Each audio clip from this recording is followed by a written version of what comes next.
মদিনাতে বিশ্বনবীকে হত্যা করার নিয়তে এসেছিলেন, গোপনে গোপনে বিশ্বনবীকে হত্যা করে আবার ইয়ামামাতে তিনি ফিরে যাবেন।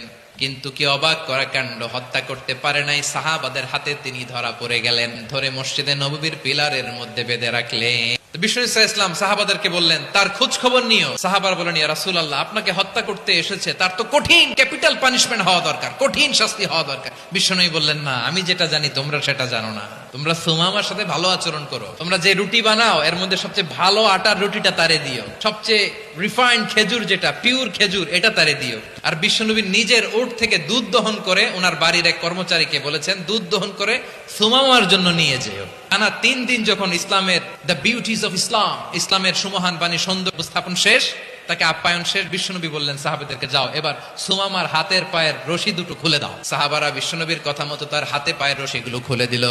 সুমামা মুহূর্তের মধ্যে মসজিদে নববী থেকে বের হয়ে ইয়ামামায় ফিরে না যে মসজিদে নববীর পাশে একটা খেজুর বাগান ছিল সেখানে চলে গেলেন। সেখানে একটা ছোট্ট কুয়া ছিল, কুয়ার পানি দিয়ে তিনি গোসল করলেন। সুবহানাল্লাহ পড়েন। কুয়ার পানি দিয়ে গোসল করে মসজিদে নববীর সামনে এসে বিশ্বনবী এবং সাহাবাদের সামনে দাঁড়িয়ে সাব্বাবা উঁচু করে বললেন, আশহাদু আল্লা ইলাহা ইল্লাল্লাহ ওয়া আশহাদু আন্না মুহাম্মাদান আবদুহু ওয়া রাসূলুহু। আল্লাহু আকবার।